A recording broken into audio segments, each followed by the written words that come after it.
तो नमस्ते दोस्तों, स्वागत है आप सभी लोगों का अपने YouTube channel dream India polytechnic study point में। आपकी ब्रह्मास्त्र सीरीज है आज की, ठीक है। और आज का हमारा जो सब्जेक्ट है वो है एनर्जी कंजर्वेशन और पार्ट है फोर्थ, ठीक। आज आपका पार्ट फोर्थ है और आज का जो वीडियो लेक्चर है वो बहुत ही मोस्ट इंपॉर्टेंट वीडियो लेक्चर होने वाला है। आज हम पढ़ेंगे 200 MCQ टाइप क्वेश्चन का रिवीजन। आज हम 200 MCQ टाइप क्वेश्चन का रिवीजन करेंगे, जिसमें आपका लेसन 6, लेसन 7, लेसन 8, लेसन 9 और लेसन 10 इन सभी लेसनों के MCQ टाइप क्वेश्चन कवर किए जाएंगे। और साथ ही आपको MCQ टाइप क्वेश्चन में ही जो आपके मोस्ट इंपॉर्टेंट टॉपिक है वो भी बताए जाएंगे, ठीक है। तो आप लोग बिल्कुल भी जो कि है परेशान ना हो। आपको ये जो कि है मॉक टेस्ट स्टार्ट हो चुके हैं। आपके जो फोर्थ सेमेस्टर के हैं स्टूडेंट्स, उनके 24, 25 और 26 को मॉक टेस्ट है, ठीक। सभी लोगों को जो कि ये पता चल चुका होगा। आपकी आईडी और पासवर्ड आपकी जीमेल पर आ जाएगा, ठीक। तो आप लोग बिल्कुल भी जो कि परेशान ना हो। आप लोगों को मॉक टेस्ट देकर पता चल जाएगा कि आपके किस हिसाब से MCQ टाइप क्वेश्चन आएंगे, ठीक है। तो आज हम 200 MCQ टाइप क्वेश्चन का रिवीजन करेंगे। इसके पहले वाले वीडियो लेक्चर में लेसन 4 और लेसन 5 पढ़ा था और इसी के साथ 100 MCQ टाइप क्वेश्चन भी पढ़े थे। तो चलिए आज का वीडियो लेक्चर शुरू करते हैं। सबसे पहले आज हम पढ़ेंगे लेसन 4 के कुछ MCQ टाइप क्वेश्चन, ठीक। आपका पहला MCQ टाइप क्वेश्चन है कि द्रव को खींचने तथा गतिमान करने के लिए किसका प्रयोग करते हैं। सभी लोगों को पता है कि द्रव को खींचने और गतिमान करने के लिए हम पंप का उपयोग करते हैं। किसका? पंप का उपयोग करते हैं। इसके बाद दूसरे नंबर का हमारा क्वेश्चन आता है कि पंप का उपयोग कहाँ किया जाता है। तो पंप का उपयोग देखिए डीजल इंजन में सिंचाई के लिए और द्रव चालित मशीनों में किया जाता है। इसके बाद तीसरे नंबर का क्वेश्चन आता है कि किसी स्थान से दूषित वायु को निकाल कर वहाँ स्वच्छ वायु पहुँचाना क्या कहलाता है। आपका देखिए आपका वेंटिलेशन कहलाता है, जिसको हिंदी में कहते हैं हम संवातन। अच्छे से याद रखिएगा आप, हिंदी में इसको कहते हैं संवातन और इंग्लिश में कहते हैं वेंटिलेशन। वेंटिलेशन की सहायता से हम अपने घर की दूषित वायु को वातावरण में छोड़ते हैं और वातावरण की शुद्ध वायु को अपने घर के अंदर लाते हैं, ठीक। घरेलू रेफ्रिजरेटर में प्रयुक्त होने वाली मोटर कौन सी होती है। आपका single phase induction motor, single phase induction motor कहलाती है। पाँचवें नंबर का आपका क्वेश्चन आता है कि फ्रिज को कितने तापमान पर रखकर जो कि है हम ऊर्जा का संरक्षण कर सकते हैं, मतलब कि अपनी बिजली को बचा सकते हैं। तो 37 डिग्री से आपका 400 डिग्री तक रख कर हम फ्रिज को अपनी ऊर्जा का संरक्षण कर सकते हैं। आपका 6वें नंबर का क्वेश्चन आता है कि निम्न में से शीतलन उपकरण में ऊर्जा दक्षता अनुपात कितना होता है। तो 95 होता है, ठीक। 7वें नंबर का आपका क्वेश्चन आता है कि किसके द्वारा किसी विशेष स्थान को वातानुकूलन किया जाता है। तो संवातन द्वारा, वेंटिलेशन के द्वारा किसी भी स्थान को वातानुकूलन किया जा सकता है। 8वें नंबर का क्वेश्चन आता है कि संवातन के द्वारा किया जाता है, क्या किया जाता है। दूषित वायु को बाहर छोड़ा जाता है और आपकी स्वच्छ वायु को आपके घर के अंदर लाया जाता है। किसके द्वारा? वेंटिलेशन के द्वारा। 9वें नंबर का आपका क्वेश्चन आता है कि द्रव पंप साधारणतया कार्य करता है, द्रव को क्या करता है, निम्न तल से उच्च तल पर पहुंचाने का कार्य करता है, ठीक। इसके बाद आपका 10वें नंबर का क्वेश्चन आता है रिफ्रिजरेशन सिस्टम में निम्न में से किस सिद्धांत का प्रयोग किया जाता है। तो देखिए रासायनिक विधि का भी प्रयोग करते हैं हम, यांत्रिक विधि का भी प्रयोग करते हैं और आपके संपर्क विधि का भी प्रयोग करते हैं। तो सभी इसका आंसर आएगा। 11 नंबर का क्वेश्चन आपका आता है कि पंप में निम्न में से कौन सी दक्षता नहीं है। तो देखिए मोनोमीटरी दक्षता और यांत्रिकी दक्षता, तो ये दोनों दक्षताएं नहीं होती हैं। 12 नंबर का क्वेश्चन आता है कि बिजली के उत्पादन का कितनी प्रतिशत खर्च heating, ventilation and air conditioning, मतलब कि आपका HVAC में आता है। कितना आता है? 35%। 13 नंबर का क्वेश्चन आता है कि HVAC का फुल फॉर्म क्या होता है। Heating, ventilation and AC। क्या होता है? Heating, ventilation and AC। 14 number का आपका क्वेश्चन पूछा गया है आपसे कि प्राथमिक ऊर्जा में जीवाश्म ऊर्जा की कुल मात्रा कितनी होती है। तो आपका 85% इसमें जीवाश्म ईंधन की मात्रा होती है प्राथमिक ऊर्जा में। 15 नंबर का क्वेश्चन आता है कि एक पंप में इम्पेलर में व्यास के बढ़ने से क्या होता है। आपके प्रवाह में वृद्धि हो जाती है। क्या होता है? प्रवाह में वृद्धि हो जाती है। 16 नंबर का क्वेश्चन आता है कि पंपिंग सिस्टम में बड़े व्यास के पाइप को स्थापित करने से कमी आती है। किसमें कमी आती है? आपके इनमें से कोई नहीं, ठीक। तो 17 नंबर का क्वेश्चन आपका है कि निम्न में से डिस्चार्ज दबाव पर एक ही पारस्परिक वायु कंप्रेसर अधिकतम बिजली की खपत करेगा। कितनी खपत करेगा? 9 PSI। कितना? 9 PSI। 18 नंबर का क्वेश्चन आपका आता है कि समुद्र की सतह की तुलना में अधिक ऊंचाई पर वायु कंप्रेसर का आपका प्रदर्शन कम होता है, क्या होता है, यह सच है या झूठ, यह आपका सच है। ठीक है। 19 नंबर का क्वेश्चन आता है कि एक मल्टी स्टेज कंप्रेसर में इंटरकूलिंग का उद्देश्य है, क्या है आपका, संपीड़न के काम में कम करना, संपीड़न के काम को क्या करना, कम करना। 20 नंबर का क्वेश्चन आपका आता है कि एक फ्रिज में ठंडा कॉइल पर ठंडा का गठन क्या होता है, आपका बिजली की खपत को बढ़ाता है, बिजली की खपत को क्या करता है, बढ़ाता है। इसके बाद आपका 21 नंबर का क्वेश्चन आता है कि एक प्रशीतन प्रणाली में आपके विस्तार डिवाइस के बीच क्या जुड़ा होता है, आपका देखिए संघनित्र और आपका बाष्पीकरण जुड़ा होता है। 22 नंबर का क्वेश्चन है कि नमी का 1 किलोग्राम प्रति शुष्क वायु का किलोग्राम के रूप में परिभाषित किया गया है, क्या किया गया है, आपका निरपेक्ष आर्द्रता। 23 नंबर का आपका क्वेश्चन इसके बाद आता है कि कंप्रेसर में एक एयर ड्रायर का मूल्य कार्य क्या होता है, आपके देखिए आफ्टर कूलर के आपका डाउन स्ट्रीम पर नमी निकाले, आपका आफ्टर कूलिंग के डाउन स्ट्रीम पर नमी निकालना होता है। 24 नंबर का क्वेश्चन आता है कि एयर कंडीशनर के स्टार लेवलिंग में प्रयोग पैरामीटर है, क्या है आपका, EER हमने आपको अच्छे से पढ़ा चुके हैं हम इसके पहले वाले वीडियो लेक्चर में। ठीक है। TR में प्रशीतन लोड जब आपका 30 मीटर स्क्वायर प्रति हावर पानी को 14 डिग्री सेल्सियस से आपका 6.5 डिग्री सेल्सियस तक ठंडा किया जाता है तो क्या होता है, 74.4। 26 नंबर का क्वेश्चन आता है कि राउल्ट के नियम से नकारात्मक विचलन वाले सर्द शोषक मिश्रण के लिए आपका मिश्रण प्रक्रिया ऊष्माक्षेपी है, क्या होता है, आपका मिश्रण प्रक्रिया ऊष्माक्षेपी हो जाती है। 27 नंबर का क्वेश्चन में आपसे पूछा है कि निम्न में से कौन सा अक्षय ऊर्जा की श्रेणी में नहीं आता है, तो आपका कच्चा तेल जो कि है अक्षय ऊर्जा की श्रेणी में नहीं आता है। 28 नंबर का क्वेश्चन है कि तेल समकक्ष के टन बराबर होता है, क्या होता है, उपरोक्त सभी 10 × 10⁶ ठीक, आपका 11,630 kWh और आपका देखिए 41,870 ठीक mJ, तो ये सभी होता है तेल समकक्ष के टन बराबर।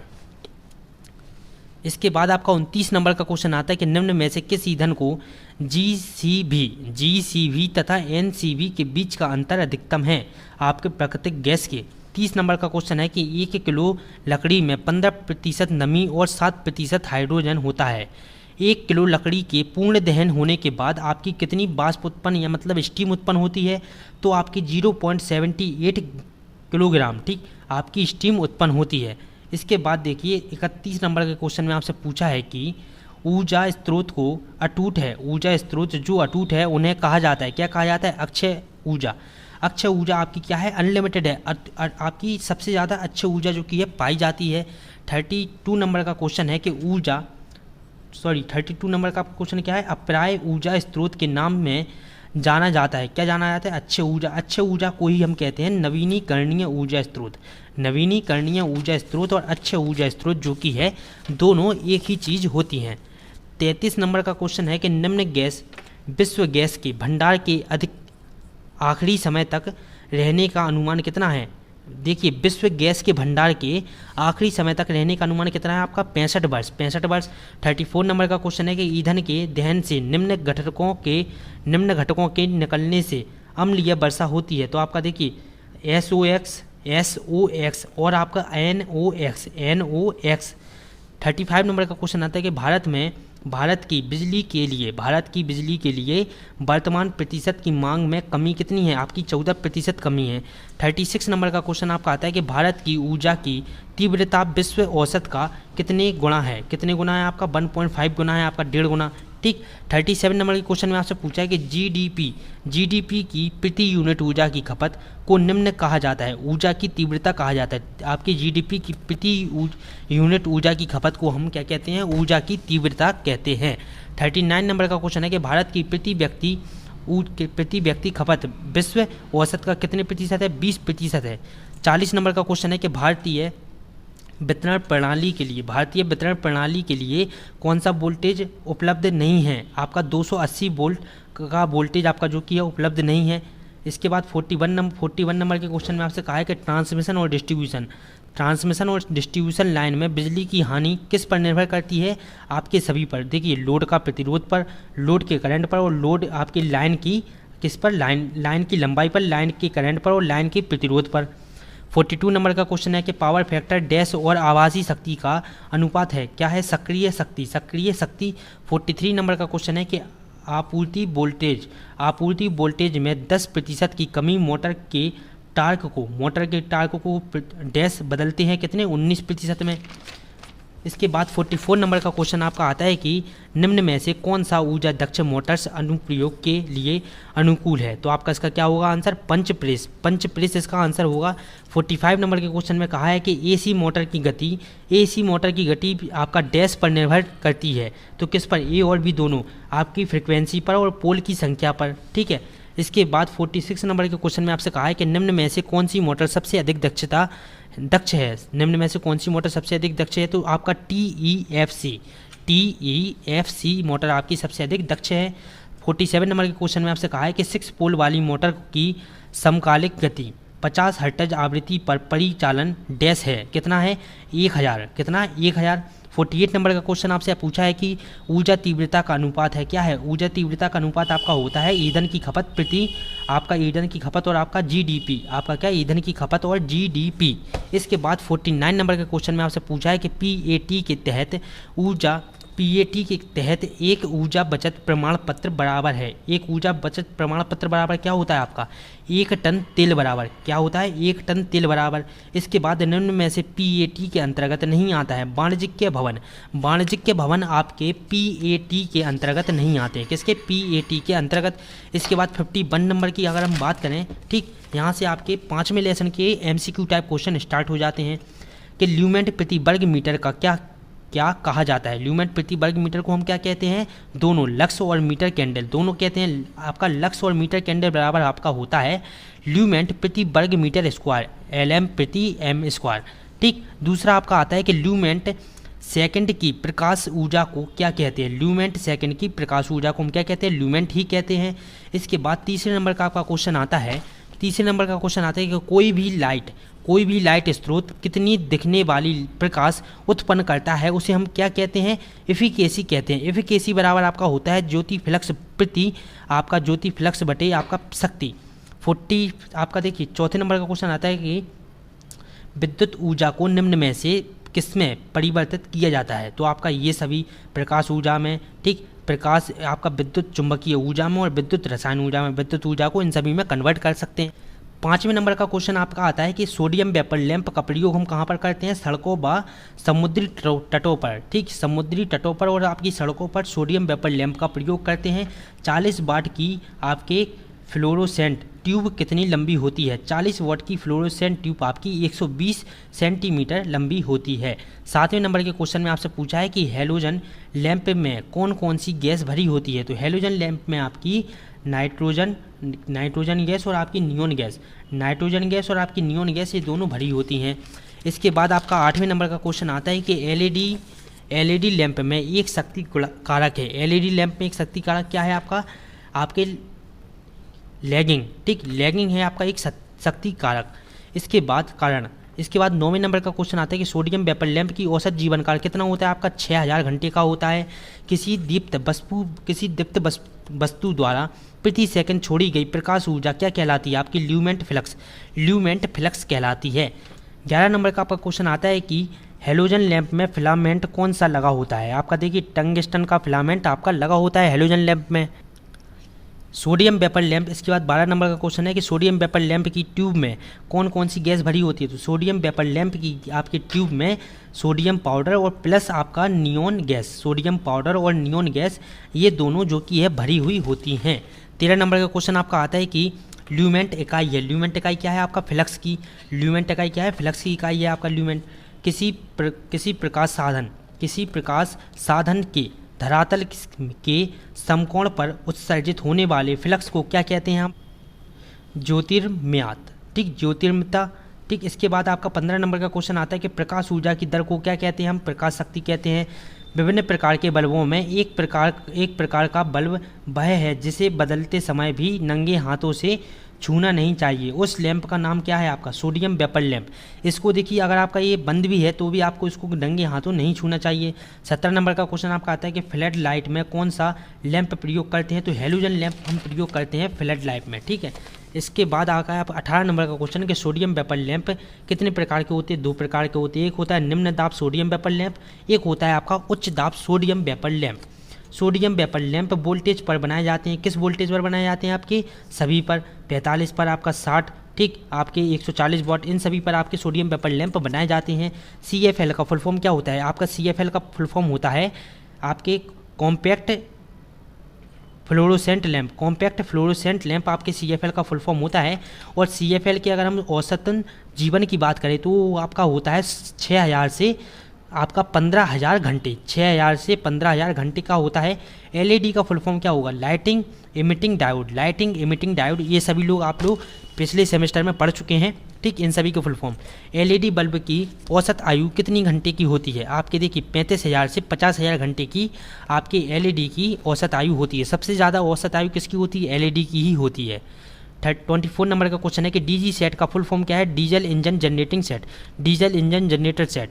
25 नंबर का क्वेश्चन है कि मरकरी वेपर लैंप का जीवन काल कितने घंटे का होता है? 5000 घंटे का होता है। मरकरी वेपर लैंप की दक्षता कितनी होती है? 30 से 40 ल्यूमेंट प्रति वाट, 30 से 40 ल्यूमेंट प्रति बार्ग। 27 नंबर का क्वेश्चन है कि इलेक्ट्रिक आर्क लैंप की दक्षता कितनी होती है? आपकी 40 से 65%। कितनी? 40 से 65%। अब थोड़े हम स्पीड में सभी क्वेश्चन को पढ़ते हैं, ठीक। 28 नंबर का क्वेश्चन आपका है कि इलेक्ट्रिक आर्क लैंप का तापमान कितना होता है? आपके देखिए 3500 से 3500 डिग्री सेल्सियस से 4000 डिग्री सेल्सियस तक। हैलोजन लैंप की आयु कितनी होती है? 2000 घंटे की, ठीक। हैलोजन लैंप की दक्षता कितनी होती है? 22 से 33 ल्यूमेंट प्रति वाट। 31 नंबर का क्वेश्चन आपका है कि निम्न में से कौन सा डीजल इंजन संचालन का अंतिम चरण है? आपका निकास स्ट्रोक। निकास स्ट्रोक आपका डीजल इंजन का आखिरी सिरा होता है। DG सेट की शक्ति आवश्यकता किसके द्वारा निर्धारित की जाती है? आपके अधिकतम लोड के कारण, ठीक। मैक्सिमम लोड से आपकी इसकी जो कि दक्षता अधिकतम की जाती है। 33 नंबर का क्वेश्चन आता है कि डीजल उत्पादन सेट की दक्षता का मूल्य होता है, कितना होता है आपका? कितना? आपका 80% से ऊपर। कितना? 80% से ऊपर। DG सेट का डिज़ाइन किया गया पावर फैक्टर, DG सेट का डिज़ाइन किया गया पावर फैक्टर है आपका 0.8। कितना? 0.8। 35 नंबर का क्वेश्चन है कि कौन सा लॉस जो DG सेट में सबसे कम होता है? आपका अल्टरनेटर लॉस DG सेट में सबसे कम होता है। डीजल इंजन में संपीड़न अनुपात की सीमा कितनी होती है? आपकी 14:1 से 25:1 तक। इसके बाद 37 नंबर का क्वेश्चन है आपका कि लोड की विशेषताएं जो DG सेट के कुशल उपयोग को प्रभावित करती हैं। तो ये सभी all power factor, unbalance loss और आपका देखिए क्या क्षणिक भार, ये सभी जो कि है लोड को प्रभावित करती हैं। इसके बाद 38 नंबर का क्वेश्चन है कि GCP का फुल फॉर्म क्या होता है? GCP का फुल फॉर्म होता है generator control panel. Generator control क्या? पैनल। 39 नंबर का क्वेश्चन आपका क्या है कि पेट्रोलियम अनुसंधान एसोसिएशन का गठन कब हुआ था? 1977। अगर देखिए 1977 आए या आपका 1978 आए तो इन दोनों में से आप एक लगाएंगे, ठीक। और इन दोनों में से आपका एक ऑप्शन में आएगा। इन दोनों के बीच ही जो कि है आपके पेट्रोलियम अनुसंधान एसोसिएशन की गठन हुआ था। 40 नंबर का क्वेश्चन आता है कि आपका केंद्रीय सरकार ने किस सन में 50,000 मेगावाट की जल विद्युत परियोजना शुरू की थी? तो आपका 2003 से 2004 के बीच। 41 नंबर का क्वेश्चन है 41 नंबर का कि दिल्ली में कचरे द्वारा कितनी किलोवाट क्षमता उत्पादन की परियोजना शुरू की गई थी? तो 9 मेगावाट। कितनी? 9 मेगावाट। 42 नंबर का क्वेश्चन है कि सौर ऊर्जा उपकेंद्र की स्थापना कब हुई थी? तो 1982 में। ऊर्जा संरक्षण एक्ट BEE 2001 का प्रधान कौन है? केंद्रीय ऊर्जा मंत्री। BEE का सभी लोग फुल फॉर्म बताएं। BEE का सभी लोग कमेंट बॉक्स में फुल फॉर्म लिख दें या लाइव चैट में फुल फॉर्म लिख दें जल्दी से। BEE का फुल फॉर्म बताएं। सभी लोग BEE का फुल फॉर्म बताएंगे जल्दी से।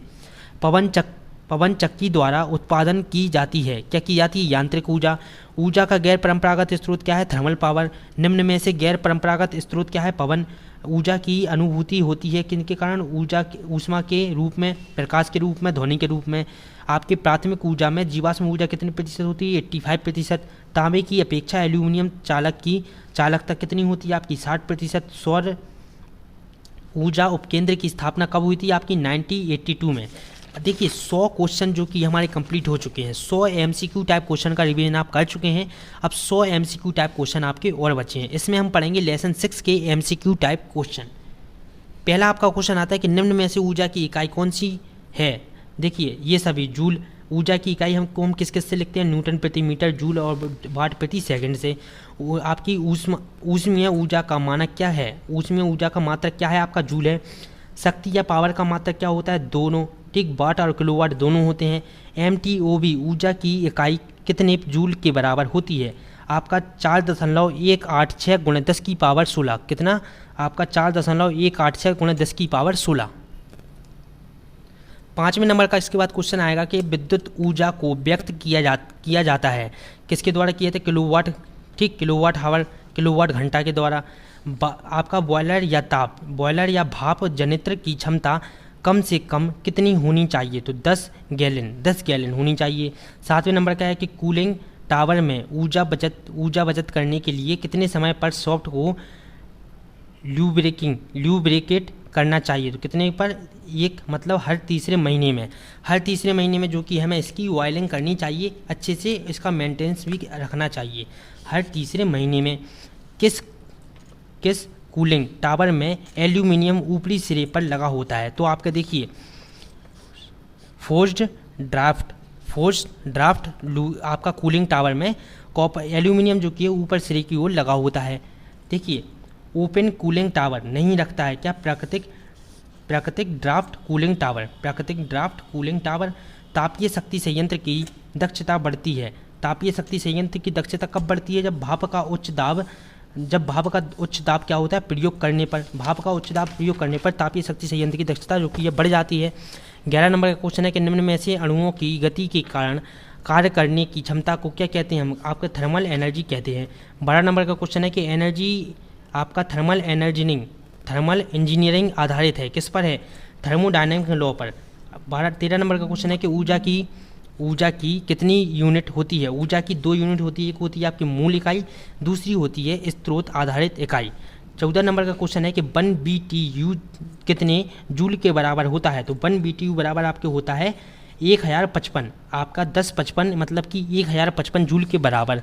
15 नंबर का क्वेश्चन आपका आता है कि लो प्रेशर बॉयलर में कितने दाब पर भाप उत्पन्न हो जाती है, ठीक, आपके 16 किलोग्राम प्रति सेंटीमीटर स्क्वायर, 16 किलोग्राम प्रति सेंटीमीटर स्क्वायर। अब यहाँ पर देखें कि लो पावर बॉयलर में कितने दाब पर भाप उत्पन्न होती है, मीडियम प्रेशर बॉयलर में कितने दाब पर आपकी भाप उत्पन्न होती है, ठीक। तो लो प्रेशर बॉयलर में 16 किलोग्राम प्रति सेंटीमीटर स्क्वायर, आपकी मीडियम प्रेशर बॉयलर में 16 से 35 किलोग्राम प्रति सेंटीमीटर स्क्वायर, हाई टेम्परेचर पर 35 से 180 किलोग्राम प्रति सेंटीमीटर स्क्वायर, और सुपर हाई प्रेशर बॉयलर में 180 किलोग्राम प्रति सेंटीमीटर स्क्वायर दाब पर आपकी भाप उत्पन्न हो जाती है। 17 नंबर का क्वेश्चन पढ़ते हैं हम कि निम्न क्षमता बॉयलर, देखिए लो कैपेसिटिव बॉयलर, इन बॉयलर में 10 टन प्रति घंटे की दर से ऊर्जा उपजाई जाती है, या भाप उपजाने वाले बॉयलर आते हैं। मीडियम कैपेसिटी बॉयलर में 10 टन से 100 टन प्रति घंटे, ठीक। हाई कैपेसिटी बॉयलर क्या होते हैं आपके 100 टन प्रति घंटा। 18 नंबर का क्वेश्चन आता है कि कोकरन बॉयलर में अधिकतम कितने दाब पर भाप बनाई जाती है, तो 15 किलोग्राम प्रति सेंटीमीटर स्क्वायर। 19 नंबर का है क्वेश्चन कि आपके कोकरन बॉयलर की क्षमता कितनी होती है, आपकी 3600 किलोग्राम प्रति घंटा। 20 नंबर का क्वेश्चन है कि कोकरन बॉयलर के अंतर्गत कौन से बॉयलर आते हैं, तो कोकरन बॉयलर के अंतर्गत ये सभी बॉयलर आते हैं आपके, देखिए बेबकॉक, ठीक, और आपके बिलकॉक्स और आपके स्टर्लिंग बॉयलर, ये सभी बॉयलर आपके कोकरन बॉयलर के अंतर्गत आते हैं।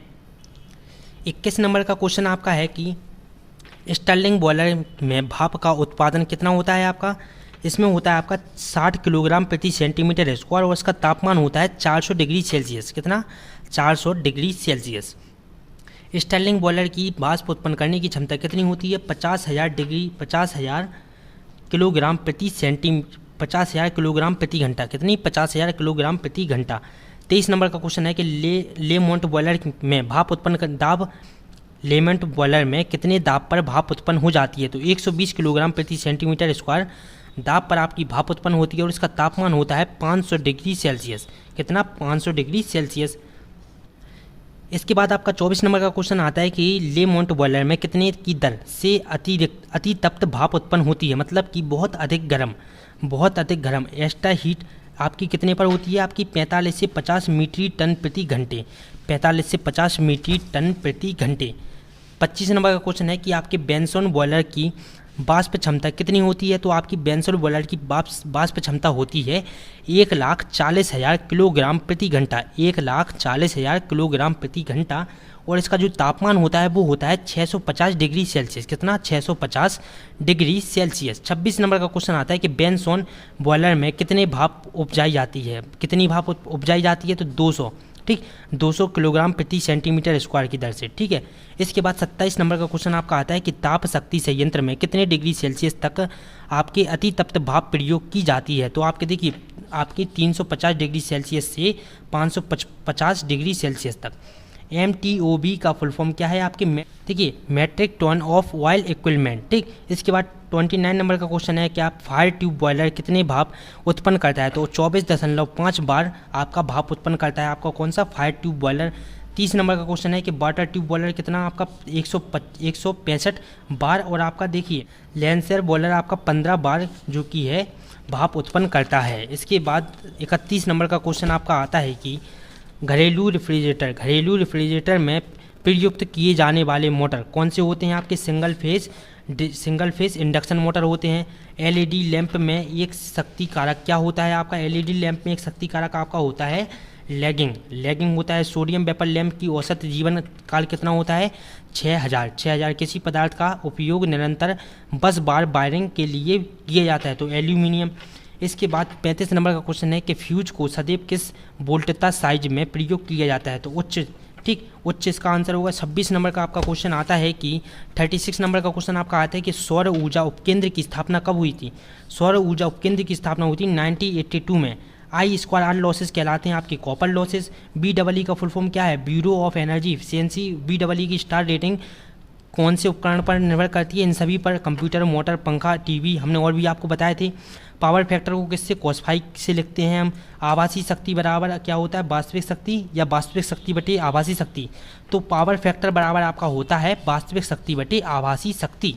ड्राई ट्रांसफार्मर में कूलिंग किसके द्वारा की जाती है, तो आपके साधारण वायु के द्वारा, जो आपकी प्रकृति की वायु होती है उसी के द्वारा इसमें कूलिंग की जाती है। 41 नंबर का क्वेश्चन आपका आता है कि इलेक्ट्रिक सप्लाई सिस्टम कितने प्रकार के होते हैं, तो 2 प्रकार के आपके होते हैं। एक होता है आपका AC तथा DC सप्लाई सिस्टम, और दूसरा होता है ओवरहेड और आपका अंडरग्राउंड सप्लाई सिस्टम।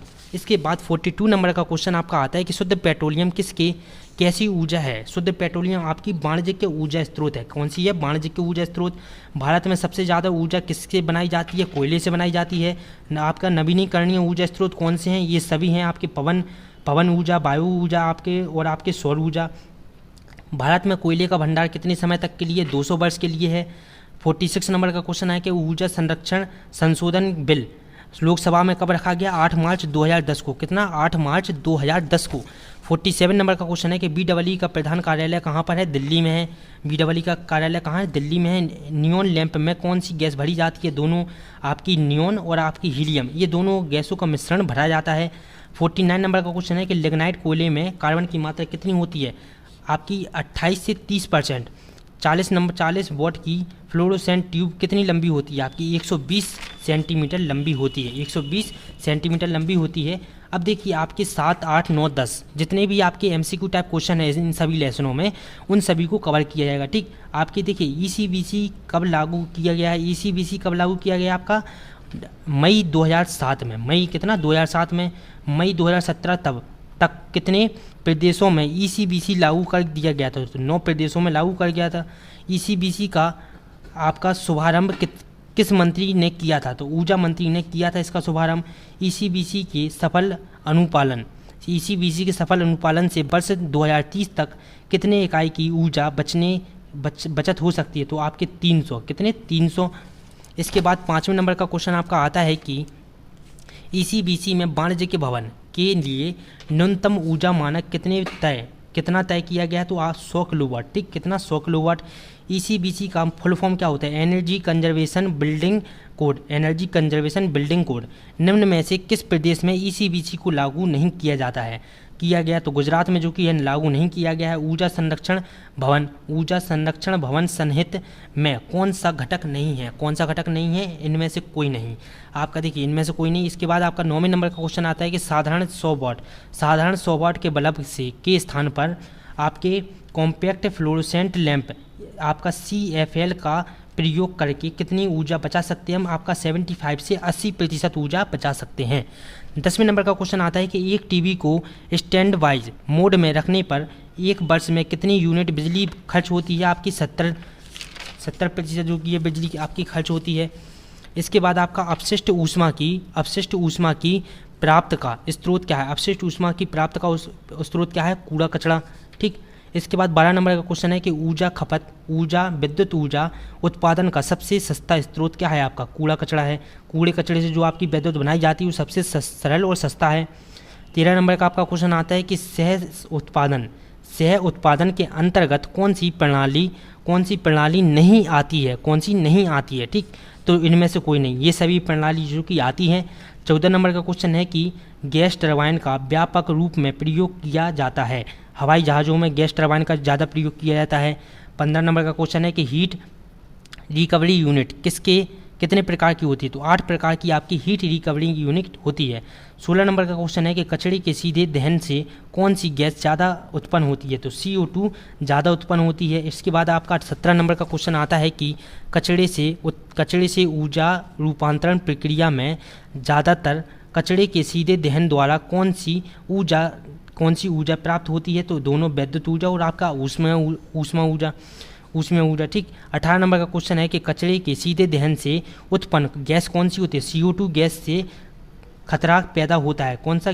आपके ग्लोबल वार्मिंग में सबसे ज़्यादा योगदान जो होता है वो CO2 का ही होता है। 19 नंबर का क्वेश्चन है कि किस तकनीक द्वारा कचरे को अपचारित करके दहनशील गैस और हाइड्रोजन तथा सिंथेटिक ईंधन उत्पन्न किया जा सकता है? तो ऊष्मीय तकनीकी द्वारा। नोट इसके बाद है कि गैस टरबाइन की सीमा कुछ मेगावाट से आपकी 100 मेगावाट के बीच भिन्न होती है। ठीक, बीच भिन्न होती है। इसके बाद 9वें नंबर के क्वेश्चन आपके स्टार्ट होते हैं MCQ टाइप क्वेश्चन कि ऊर्जा बचत के लिए किस बल्ब का प्रयोग करना चाहिए? ऊर्जा बचत के लिए हम LED का प्रयोग करें। अगर हम LED का प्रयोग करते हैं तो हम ऊर्जा अर्थात बिजली को ज़्यादा से ज़्यादा बचा सकते हैं। आपके देखिए एयर कंडीशनर को किस तापमान पर रखने से ऊर्जा की बचत होती है? एयर कंडीशनर को हम किस तापमान पर रखें कि हमारी ऊर्जा की बचत हो जाए? तो 24 डिग्री से आपका 25 डिग्री सेल्सियस तक। ठीक है। कंप्यूटर में ऊर्जा संरक्षण कितनी किया जा सकता है? क्या? दोनों, आपकी मॉनिटर की चमक कम करके और आपके मॉनिटर को निष्क्रिय मोड में डाल के। ठीक है। इसके बाद 24 नंबर का क्वेश्चन है कि कलर टेलीविज़न में ऊर्जा संरक्षण कैसे कर सकते हैं? ये सभी टीवी की आवाज़ कम करके, टीवी की स्क्रीन की चमक कम करके, ब्राइटनेस कम करके और BEE द्वारा रेटिंग टीवी खरीद कर। BEE हमने आपको बताया था कि ब्यूरो ऑफ एनर्जी एफिशिएंसी, इसमें आपकी 5 स्टार रेटिंग होती है। जितनी अधिक आपकी रेटिंग होगी उतनी ही वो आपका उपकरण जो होगा, जिसमें जैसे कि आपकी किसी उपकरण की 5 स्टार की रेटिंग है तो इसका मतलब है कि वो उपकरण आपकी कम बिजली खाएगा। ठीक। रसोई घरों में ऊर्जा संरक्षण कैसे किए जा सकते हैं? दोनों, देखिए खाना पकाने के लिए प्रेशर कुकर का प्रयोग करके, दाल चावल सोयाबीन की बड़ी को पकाने से पहले अच्छी तरह से उन्हें धो लें। ठीक, इससे जो कि है आपका खाना जल्दी पक जाता है। 26 नंबर का क्वेश्चन है कि वाहनों में ऊर्जा का संरक्षण हम कैसे कर सकते हैं? अगर समय पर सर्विस कराते रहें और अगर 2 मिनट से ज़्यादा कहीं पर आपका वाहन खड़ा करें तो उसको जो कि है उसके इंजन को बंद कर लें। इसके बाद 27 नंबर का क्वेश्चन है कि प्रकाश व्यवस्था में ऊर्जा का संरक्षण कैसे करते हैं? तो इन सभी के द्वारा। ठीक। AC में ऊर्जा को कैसे बचा सकते हैं? AC को 24 से 25 डिग्री सेल्सियस पर रखकर, कमरे ठंडा होने पर आपके फ़ैन का उपयोग करके। ठीक। जब कमरे में कोई ना हो तो AC को बंद करके हम AC में ऊर्जा को बचा सकते हैं। 29 नंबर का क्वेश्चन है कि वाटर हीटर में ऊर्जा को कैसे बचा सकते हैं? थर्मोस्टर को आपके न्यूनतम करके, आपके कुचालक टैंकों का प्रयोग करके, आपके टाइमर का प्रयोग करके। 10वें लेसन के क्वेश्चन यहाँ से स्टार्ट होते हैं कि लघु ऑडिंग को किस नाम से जाना जाता है? ये सभी। ठीक है। इसके बाद विस्तृत ऊर्जा अंकेक्षण कितने चरण किया जाता है? तो 3। मशीन की ऊर्जा रूपांतरण दक्षता किसे कहा जाता है, तो इन दोनों को, ऊर्जा आपकी उपयोगी ऊर्जा, निर्गत को आपकी निवेश ऊर्जा को। इसके बाद 23 नंबर का क्वेश्चन आता है कि ऊर्जा संकेक्षण के अंतर्गत आते हैं, क्या आते हैं, ये सभी आपके ऊर्जा प्रवाहन की जांच, आपके सर्वेक्षण और आपके विश्लेषण, ये सभी जो कि आपके ऊर्जा अंकेक्षण के अंतर्गत आते हैं। 34 नंबर के क्वेश्चन में पूछा है कि विस्तृत ऑडिट को अन्य किस नाम से जानते हैं, तो आपके व्यापक ऑडिट के नाम से भी जाना जाता है विस्तृत ऑडिट को। 35 नंबर का क्वेश्चन आपका आता है कि ऊर्जा अंकेक्षण के अध्ययन में निम्न में से ऊर्जा मतलब कौन सी बात आती है आपकी, ये सभी बातें आती हैं, ऊर्जा खपत का अंकेक्षण, ठीक, कार्य क्षेत्र की समान जांच और आपके ऊर्जा का मूल्यांकन एवं विश्लेषण। इसके बाद आपका देखिए ऊर्जा लेख परीक्षा क्या होता है, जो ऊर्जा का उपयोग कैसे, कहाँ और किस तरह परिवर्तित होगा बताती है। यह ऊर्जा उपयोग घटाने के अवसर प्रदान करती है, ठीक है। 37 नंबर का क्वेश्चन आपका आता है कि विद्युत प्राचलों जैसे आपके वोल्टेज, विद्युत धारा, शक्ति गुणक आदि को मापने के लिए कौन सा यंत्र का उपयोग हम करते हैं, तो आपके ऊर्जा विश्लेषण, आपके पावर एनालिसिस, ठीक। इसकी मेमोरी कितनी होती है आपकी, 2 GB की इसकी मेमोरी होती है। इसके बाद 38 नंबर का क्वेश्चन आता है कि पंप पानी तथा अन्य तरल के प्रवाह को मापने के लिए किसका यूज करते हैं हम, अल्ट्रासोनिक फ्लो मीटर का उपयोग करते हैं। नलिका के अंदर द्वार वायु का वेग मापने के लिए हम किसका यूज करते हैं, पेट्रोल ट्यूब का यूज हम करते हैं। वायु का वेग मापने के लिए किसका यूज करते हैं, आपके अमेनोमीटर का भट्टी की गर्म सतह के तापमान को मापने के लिए हम करते हैं इंफ्रारेड थर्मेनोमीटर का प्रयोग करते हैं। 42 नंबर का क्वेश्चन आता है कि फायराइड का उपयोग किस में करते हैं। फायराइड का उपयोग हम O2 के मापने के लिए भी और CO2 को मापने, O2 और CO2 दोनों को मापने के लिए करते हैं किसका, फायराइड का उपयोग, ठीक है। इसके बाद 43 नंबर का क्वेश्चन है कि पवन कितने प्रकार की होती है। पवन आपकी 2 प्रकार की होती हैं, एक आपकी होती है प्लैनेटरी पवन, ठीक, और दूसरी होती है स्थानीय पवन। 2 तरह की आपकी जो कि ये पवन होती है। 44 नंबर के क्वेश्चन में आपसे पूछा है कि 40 वॉट की फ्लोरोसेंट ट्यूब, ठीक, कितने लंबी होती है, तो आपकी 120 सेंटीमीटर। डीजल इंजन में संपीड़न अनुपात की सीमा कितनी होती है आपकी, 14:1 से 25:1 तक। 46 नंबर का क्वेश्चन है कि लोड की विशेषताएं जो डीजी सेट के कुशल उपयोग को प्रभावित करती हैं, तो पावर फैक्टर, आपका अनबैलेंस लॉस, ट्रांजिस्ट लोड और आपका ये सभी। कोयला एक कैसा ऊर्जा स्रोत है। कोयला कैसा ऊर्जा स्रोत है, अवाणिज्यिक ऊर्जा स्रोत है। कोयला आपका एक अनवीनीकरणीय ऊर्जा स्रोत है। इसके बाद 48 नंबर क्वेश्चन, 49 और 50 नंबर का क्वेश्चन हम देखते हैं, ठीक है। राष्ट्रीय बायोगैस विकास परियोजना कब शुरू की गई थी, 1981 से 82 तक। बायोमास स्रोत में कुल उत्पादित बिजली की मात्रा है कितनी है, 19,500। पेट्रोलियम संसाधन अनुसंधान एसोसिएशन का गठन कब हुआ था, 1977 से 78 के बीच में, 1977 से 78 के बीच में दिसंबर में, ठीक है। आपसे कोई भी इन दोनों में से आए ऑप्शन में, उस पर आप टिक लगा दीजिएगा। देखिए आज जो कि हमने कितने 200 MCQ टाइप क्वेश्चन पढ़े हैं, 200 MCQ टाइप क्वेश्चन, और आपके लेसन 6, लेसन 7, लेसन 8 और लेसन 9 और लेसन 10, इन सभी के आपके most important MCQ type question पढ़ाए गए हैं, और साथ ही जो आपके टॉपिक मोस्ट इंपॉर्टेंट है उनके बारे में भी आपको बताया गया है, ठीक है। तो अगला जो हमारा वीडियो लेक्चर आएगा ब्रह्मास्त्र सीरीज का, अगले वीडियो लेक्चर में हम EEE जो आपका अगला सब्जेक्ट है EEE, उसको स्टार्ट कर देंगे, ठीक है। तो आप लोग इस वीडियो को ज़्यादा से ज़्यादा शेयर करें, ये वीडियो लेक्चर आपका मोस्ट इंपॉर्टेंट वीडियो लेक्चर है, ठीक। और हमने आपको आज सारे MCQ टाइप क्वेश्चन इसलिए पढ़ा दिए हैं ताकि आपको जो कि है 24, 25, 26 आप लोगों के जो मॉक टेस्ट हैं तो उनमें आपको बिल्कुल भी परेशानी ना हो, ठीक है। तो सभी लोगों को best of luck. Mock test में जो कि है आप सभी लोगों को पता चल जाएगा कि आपको कैसे पेपर देना है, और उसी के साथ आपके किस तरह से क्वेश्चन आएंगे ये भी आपको पता चल जाएगा कि आपके किस प्रकार के क्वेश्चन आ रहे हैं, ठीक। अधिकतर क्वेश्चन जो कि है आपके सिलेबस से ही आएंगे, ठीक। तो आप लोग बिल्कुल भी परेशान ना हो, जितना आपको ब्रह्मास्त्र सीरीज में पढ़ाया जा रहा है आप ये सब पढ़ते चलें, और साथ ही आप एक बार क्वेश्चन बैंक भी एक बार ज़रूर से पढ़ लें, ठीक। और देखिए आपकी जो मॉक टेस्ट होंगे तो इनमें आपको घबराने की आवश्यकता बिल्कुल भी नहीं है। ये आपके इम्पोर्टेंट नहीं है इतने, ठीक। आपके इम्पोर्टेंट होंगे 5 तारीख से पेपर, ठीक। 5, 7, 9, 12, 15, 17 ये इतनी तारीख को जो आपके पेपर हैं ये मोस्ट इम्पॉर्टेंट है। तो आप सभी लोगों को जो कि है बहुत ही अच्छे से सभी पेपर को देना है। आपको एक एग्ज़ाम में, एक पेपर में 25 वार्निंग मिल रही है। कितनी? 25 वार्निंग। 25 वार्निंग और 25 क्वेश्चन बहुत है, ठीक। आप सभी लोग आसानी से सब क्वेश्चन कर लेंगे, ठीक। इतना हमको भरोसा है। तो सभी लोगों को best of luck mock test के लिए। तो चलिए मिलते हैं अगले वीडियो लेक्चर में। नमस्ते।